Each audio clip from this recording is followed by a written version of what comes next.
here.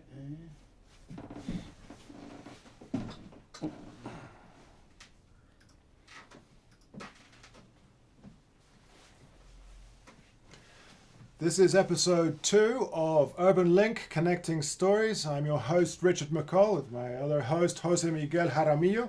And we have our first guest on the show, this new podcast. We're talking about the creative economy, the sharing economy. We have our list of questions, and it's a great pleasure to introduce Gregg Bleakney from Seattle, United States, but he's here.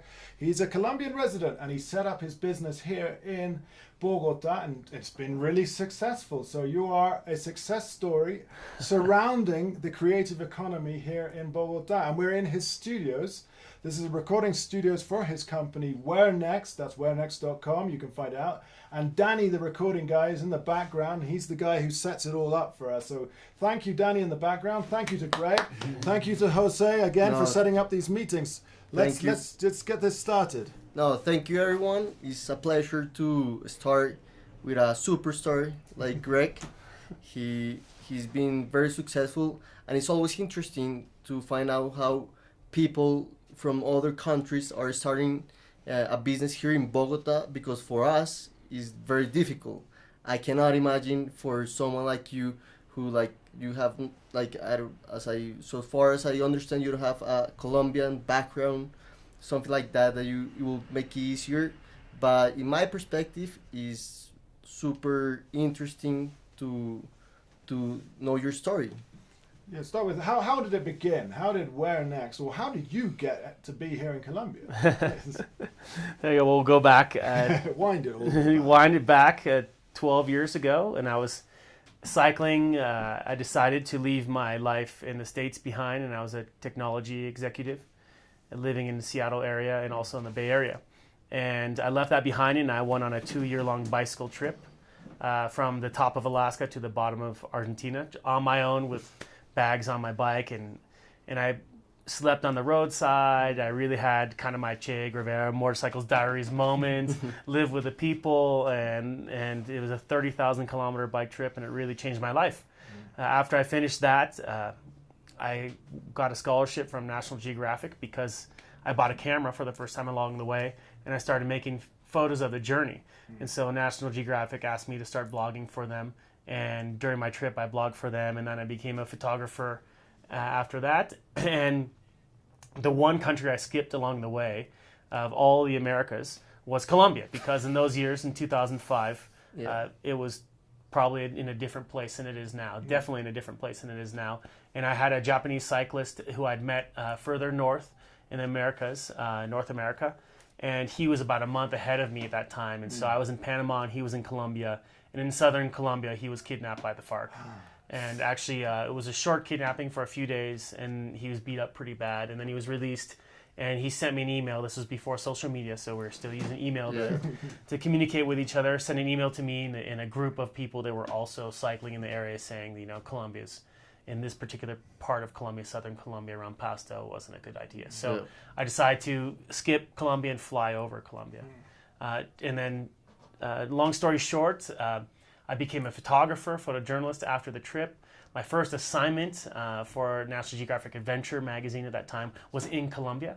So I came to Colombia to do that shoot, and also to work with some of the Colombian cyclists, because I got some jobs with Colombian Cycling Magazine. So I worked with Nairo Quintana when he was like 18 years old, in torn jeans, and he couldn't ride with the older athletes because the coach was worried about him riding too fast and injuring himself at such a young age.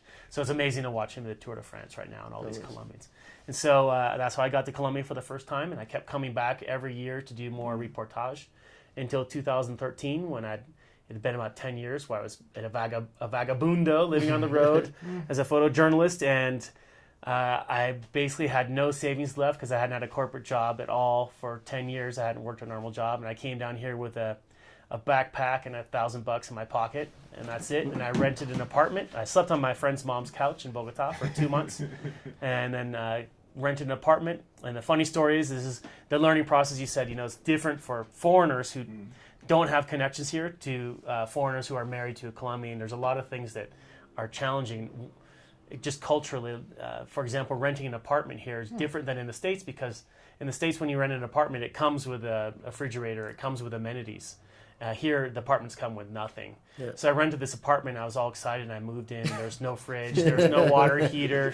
There was nothing in the apartment at all. And so I still had my sleeping bag and my mattress for my bicycle trip. Yeah. And for 2 months, I slept on the floor in a mattress, and actually I had a date like with a Colombian woman, and I invited her to my house and made a mistake, and she came in, she saw like the only piece of furniture I had was a sleeping bag and a mattress on the ground, and she didn't last very long. She didn't stick around very long. That's all in the spirit of a sharing it. Yeah, that's it. That's very interesting. And where do you start your first like studio when you decide to set up a company? WhereNext and everything, where do you start it? Okay, well, WhereNext actually was a company I started in university, and we had venture capital funding, and it was a huge online travel guide. I wouldn't say huge, but it was a fairly successful travel guide. And then in the dot-com crash in the early 2000s, we had to turn that off. Yeah. And so I had the name, I had the branding, and the idea was to come here and try to figure out how to build a company in Bogotá. And the reason why I decided on Bogotá, when I just took a leap of faith and came down here, it's because actually I was living in San Francisco, and if you look at how long it takes to fly from San Francisco to New York, it's about the same as Bogotá to New York. Yep. The time zone similar, so it's very connected to the States. Yeah. And all my clients were from the States. So that's why I picked, for the geographic location, I picked Bogotá for that reason, as opposed to Buenos Aires or Como, Mexico City. Yeah. And also because Bogotá is really, I guess, developing as a destination where people are shooting blockbuster films. Yeah. And a lot of audiovisual production talent here, like Danny, who's we're in his studio right now, are based in Bogotá. So when I had the idea to build a creative agency really focused on audiovisual production, this was already at the top of the list. Okay, great. And when you had this, okay, you had the company set up, the branding, etc. What have you found to be the hardest or the most difficult part of setting up a business or creating a business here in Colombia, let's say? Well, I think the hardest part initially was just setting up the business to begin with. So I hired, the first person I hired, I actually met them on the street in Bogotá, which is, if you tell that to a Colombian, you can see her face. It's like jaw dropped. I met them on the street. That was Lise. Yeah. And hired her, and we started working together. And I guess the first 6 months to a year, we were probably not doing it correctly by the book.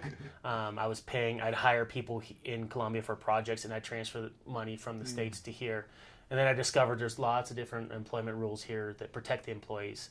So if anyone was injured or had any problems, I would have been liable. Yeah. So at a certain point, as we started to grow, again, we're doing different types of creative work for clients outside of Colombia, and then we're doing the post-production here in Colombia. And that was in my first apartment for like the first year. And then I went out and decided I need to start protecting some of these people who are so important, so key to the business. And that meant like giving them health insurance and making sure that they were taken care of from a financial perspective and a legal perspective. And to do that, you have to set up something that's called a SAS. And so I set up a Colombian SAS, and that process took between 6 months and a year to get that set up, and where I could actually officially hire someone and pay them their pension and get their health under control. Yeah. And so it took 6 months to a year to set up the SAS, and then shift all my invoicing to Colombia. And so that was the first thing that was very difficult. It involved months of just standing in line in random offices all around Bogotá over and over and over again, and registering me personally as a legal representative. Yeah. So again, if there's anyone thinking of doing a business here in Colombia and setting up a SAS, I would highly recommend finding a local partner to help you do this, because it's a complete and total, I would say, nightmare. Urban can help. Yeah. We can help you. We have lawyers. Yep. And so getting that set up was just the paperwork in itself was a challenge, and then actually rolling that out was the next set of challenges. Yeah. I find, I'm a small business myself. I find it's just impossible each time when you change an employee and chopping and changing, and it's just, there is so much, as you say, waiting around, standing in line, bureaucracy. But I tend to think it's got better than 10 years ago. I think it has improved. But, I still sigh. As soon as something happens, you're like, oh, really? Do I have to go to the Cámara de Comercio again, the Chamber of Commerce? Do I have to go to the Oficina de Trabajo? Do I have to? Yeah, but it's just the rules. Yeah, are the rules, but in my personal perspective, me being as a young entrepreneur, I found it very difficult and very challenging and very like frustrated to like have to do all these type of things. And the only thing that you are trying to do is to start a business. You are not trying to like make anything like other than contribute to your country. And if you're not able to provide the country and the entrepreneurs the opportunities, we will find somewhere else to set up the companies. Yeah, I think one thing for me is I always try to understand why things are the way they are. And during this whole process, and actually living and spending a lot of time in Colombia and speaking to my business partners here, the reason why most of this stuff is the way it is because of the history of drug trafficking and also money laundering. So going and registering and also opening bank accounts and the payment process, how to pay people here correctly, doing it all the right way is a challenge if you're not used to it. But if you understand why it's there, is basically to try to minimize money laundering. And so once you understand that reason, then I can be more accepting of why we're trying to do things a certain way. But you have to have a certain type of balance, you know? You cannot be, I mean, of course we have a different background. And when I was studying abroad, I always tell that for me it was hard to understand Colombia's economy, because if you see Colombia is a country who has been in war over like 50 years, but you have a lot of foreign investment into the country, and it's a completely interesting story. I mean, why somebody wants to put the money into a country who is very unstable in certain parts, but you have so much opportunities to build a business here. You know, you still have. I mean, you see here the opportunities of like the sharing economy, but you have different type of behaviors that you can never put them on a business plan here, and those are part of like, of course, our background and our history. I think, you know, coming in here, you have to take the good with the bad. You know, there's a lot of incredible positive things. And some of the reasons I mentioned, like just from where Colombia is positioned on the map and where Bogotá is positioned on the map, and you look at accessibility to Bogotá. There's direct flights to almost every major city in Europe, to a lot of the major cities in the U.S., and to all of Latin America. So if you look at on the map where Bogotá sits, Super strategic. I see it as the future hub of Latin America, for business, and you can see that things are starting to happen here. There's other people, I'm sure you'll have shown in the future, that are doing incredible things, and they have investors from all around the world. So my vision for Bogotá, specifically Bogotá, maybe Medellin, is that this becomes a hub for not just Colombians, but entrepreneurs from all around the Americas to come and launch their businesses. And one of the things that we don't have in the States, when I was looking at other cities I could do this company, start this agency. San Francisco, no way. Too expensive. I mean, the rent for a small office there is $10,000 a month. You know, and then just the salaries of people and the costs are prohibitive. And so people in the Bay Area are struggling with that, and they're moving further and further away from the Bay Area. But I just decided, like, let's just go to another country and do this. Portland, Oregon, as well, is a place that I grew up close to there, and it's becoming cost prohibitive to start these types of things, just office space. Seattle, where I grew up, incredibly expensive. You know, these are some of the most expensive cities in the world now, where I come from. So, and that's happening all throughout North America. So I see this as a really viable, connected alternative to North America. Especially when you're trying to do things in a scrappy startup kind of way. Talking scrappy startups, this is something that's very close to, I think, to Jose Miguel's heart here. He likes to know what the, what is your sort of, let's say, Apple moment? They started in a garage. You started in a one-bedroom studio in the Macarena. Is there something else that you can describe to us as your sort of, let's say, your startup moment when you really realized, Yeah, I'm doing this out of the back of a garage or something. Yeah, well, the thing is, there's a desk just out back here, and that's the original desk of the company. Yeah. And we eat lunch on it. Now I think Danny actually has his Sony PlayStation. That's where he puts his Sony PlayStation to play it in the theater, is on the desk, and was donated to me by a neighbor that actually I think felt bad for me. Because she knew that I didn't have furniture and I couldn't afford to buy anything, so they donated this desk that was made on like the side of the Caracas. And I still have it, and it's the start desk. So like, it's great because now we have an office that's like 330 square meters, and we're working on the furniture, but we're furnishing it, and we still have this little desk in the back, and it's always a great reminder of how this company started, and three of us are in the early days editing projects and doing things on that desk. Hunkered round it. Yeah, with no heat, freezing cold, and that kind of thing. Yeah. But tell the listeners a little bit more about WhereNext. I mean, you've got it set up, and you've been very successful in the last few years. We know the stories. You tell us a little bit about it, and how did you go about earning the confidence of these buyers? Yeah, so WhereNext evolved from my personal photography business, to actually an agency where I'd bring groups of people out into the field and shoot video and photography for outdoor lifestyle brands. And then throughout that process, we started getting more involved in the creative. So a brand would call from the States, for example, Columbia Sportswear was looking for a place to shoot their campaign to launch a new product. Yeah. And this is their outdoor extreme. It's like the biggest thing since Gore-Tex, and you see it integrated throughout their entire product line now. Columbia Sports was the second biggest company in the world as a lifestyle brand. Huge. So they're incredible, and the opportunity to bring them to Colombia presented itself because I was in Colombia. So again, going back to like the advantages of being here, I think if I was doing this as a creative shop in the States, I wouldn't have been able to get through the door at Columbia Sportswear. But because they were looking for a partner to launch a project in a foreign exotic destination, they called us, and we were able to do great work for them with a Colombian team. And so they've come back a few times since then. Cool. And we've done other projects throughout Colombia. So Great. that was a kind of one of the first major brands that we were able to bring down here to Colombia. And again, when I first came here in 2007, no one like that would have come down here. It wouldn't have happened. So it's exciting. So we've been able to bring kind of as a creative agency focused in visual storytelling. We've been able to bring brands like Backpacker Magazine, which is a huge outdoor lifestyle magazine in the States, Columbia Sportswear. We just shot a project with Adidas Global. Wow. Yeah, in Great. Colombia. So to bring Adidas here, the actual, not just Adidas Colombia, but the global group here was incredible. We're bringing another major German brand down here, and we're working with some different groups all around the world, and they're coming to Colombia, and we're producing in Colombia. And that's a huge surprise because it was never part of my business model.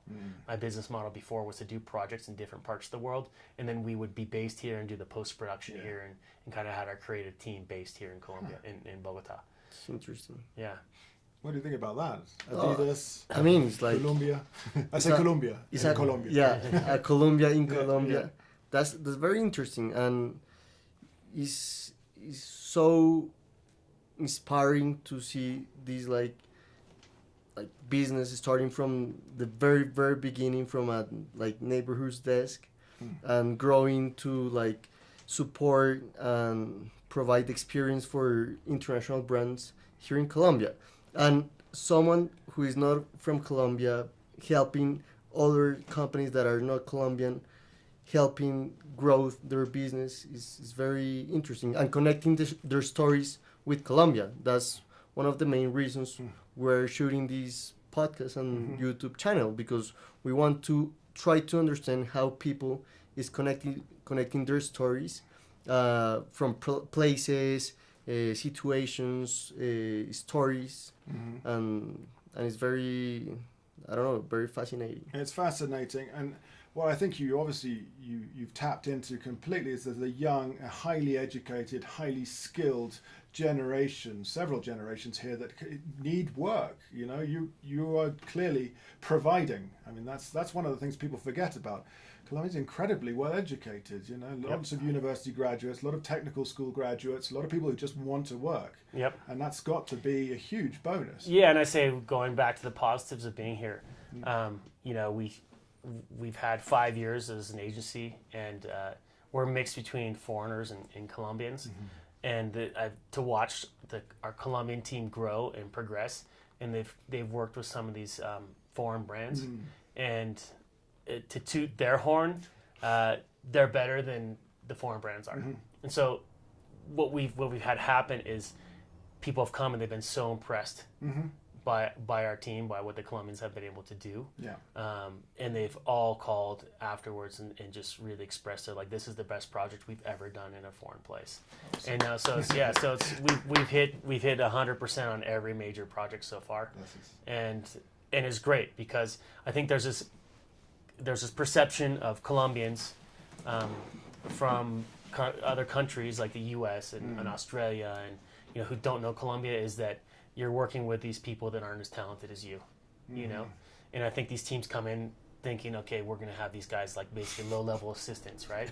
And our guys blow them away, So I'm really happy about that, and I'll put my Colombian team up against any team in the world.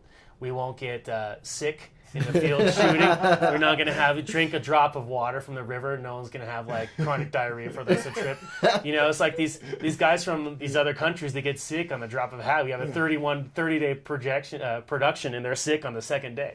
Or the Colombians are just like, we're tough, like they're tough, right? Yeah, they've been through a lot. They're tough. And so they work hard, work smart, and there's a lot of talent. And what needs to happen, I think, more here is connecting talent from Colombia with foreign talent and just everyone growing together. Because I think the psychology that a lot of young Colombians have is like, oh, this guy's coming down from the States, he's automatically better than me because he's from the U.S. He knows more, he's better. They're kind of like this little bit shy. It's somewhat of an inferiority. Yes, a little bit of inferiority, but like you bring those people together, and I think you show Colombians that they can dream and go big. And that's something culturally here, we talk about the history here is Colombians aren't wired to dream. And that's something I think through the sharing economy and entrepreneurs and bringing people together is just empowering and teaching people to dream big.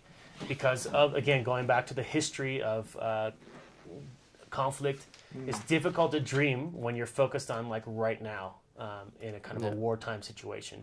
So, and it's been going on so long that I think culturally it's been kind of phased out over the generations, the ability to dream big in the future. And I think it's great to see foreigners come down here who where I grew up in Seattle, it's all about dreaming big. You have Microsoft, you have Starbucks, you have Amazon, you have Boeing, you have companies where founders have had a huge dream, and that dream has fundamentally changed the world. Definitely. Right? And that trickles down into the entire way of thinking in that community. So if you approach someone in Seattle and say, yeah, I have this idea to do something really crazy, there's going to be a reception there. And people are going to go, what are you talking about? When in Colombia, that's not there yet. No. A lot of people are, if you come with a big idea, you're going to have, there's only a certain small community of people you can move that idea in. And it's definitely going to be very difficult to get funding for it. Yeah, it's so hard to get funding. And so I think the idea of like creating this hub here, and that's what I'm trying to do, beyond the walls of this office, is bring down foreign talent, bring down different people from different brands, that people from Colombia, that people from National Geographic, the Audubon Society, and being able to work with all these people and connect them with locals, and really strengthen that bridge between talent in different countries and different parts of the world. So as we sort of wind this back, if we were to take 3 lessons that you've learned setting up this company, working here, is there anything that you could recommend our listeners from your personal experience? To dream big. Dreaming big, I like it, of course. Yeah, you got to dream big. And again, I'll bring this into a Colombian context. There's a saying that I use sometimes: you got to dream it and then you got to do it, right? Because a lot of times you can kick back, and I've been around a lot of young people here who love talking about the dream. They're opening up to that, but then when it comes to the part where they got to do it, it's like, okay, then these cultural things start creeping. Like, oh, I'm not sure. It's like it's more comfortable to sit around and talk about it in a small country. So, and that's not just here, but that's everywhere. So you can don't be afraid to paint the big dream, then go do it. A second thing here is, I think, for a foreigner coming down, I think there's a lot of incredible positives of being down here, but just understand, because what we do as foreigners sometimes, I don't know if we've done this, we'll go out for a beer or out with some of my foreign friends, and we'll just go into a Colombian complain fest for like an hour. Oh, there's paperwork on this, and it's like, then all of a sudden you got to look in the mirror. It's like, if you're gonna sit around and complain for an hour about being in Colombia, then what are you doing here, man? Like, you know, but just like a venting session. Yeah. So it's like, come down here with the idea that, you know, you're gonna have to go zen. Things aren't always the same, especially when it comes to paperwork, logistics, setting up a company, even just cultural norms of showing up on time, right? And just, you know, you have to understand that is the way it is, you know. And you have to go zen with that. So, like, that'd be my second tip. Like, go zen. Go zen. Go zen, yeah. I can definitely feel that. What are the 3 things that you like the most about Colombia?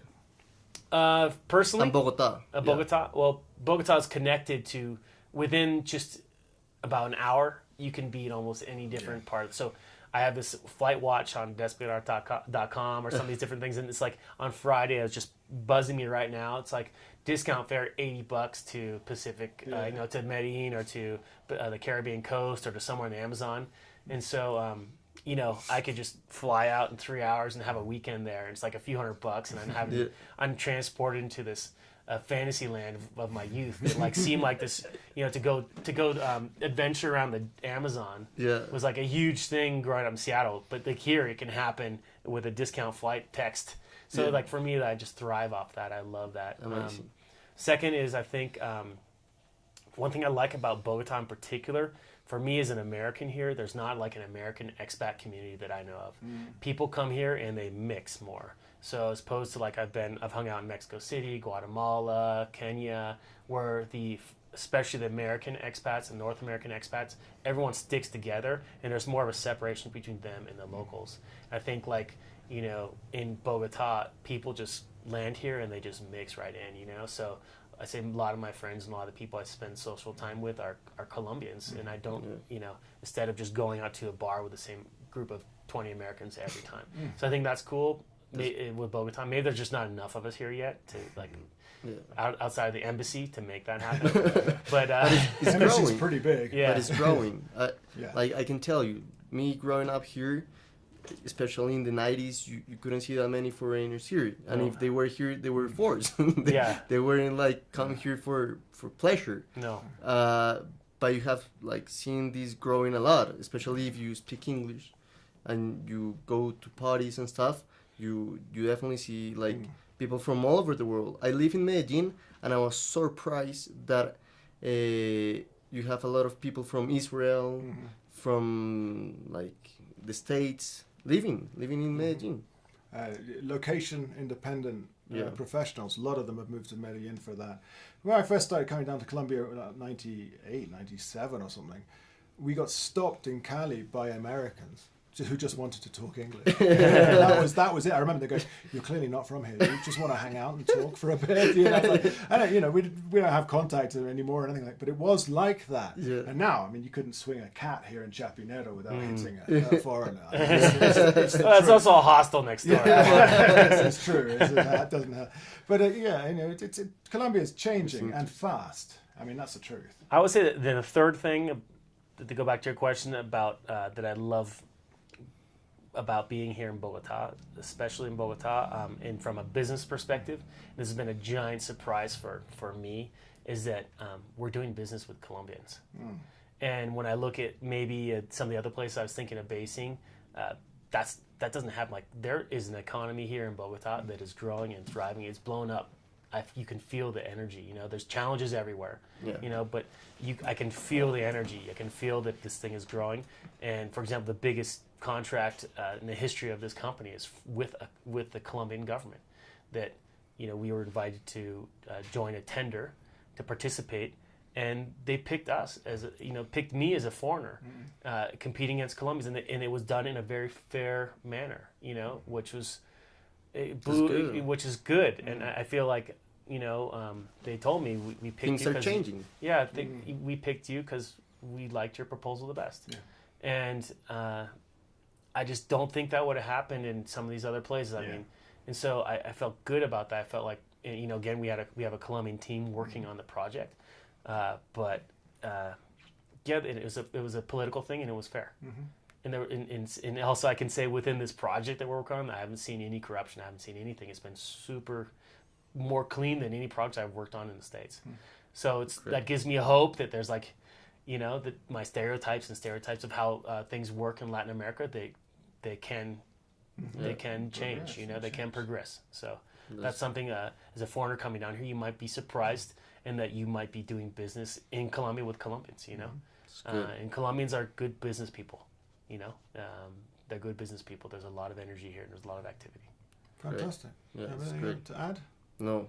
Anything you wish to add? That's it. Thank you. No, but thank you so much to Gregg Bleakney of WhereNext.com for sharing really remarkable insight into the last 10, 12 years of his life. Basically, it's and really upbeat, very positive indeed. Just the kind of thing that you want to be talking about. Why you want this podcast, Urban Link.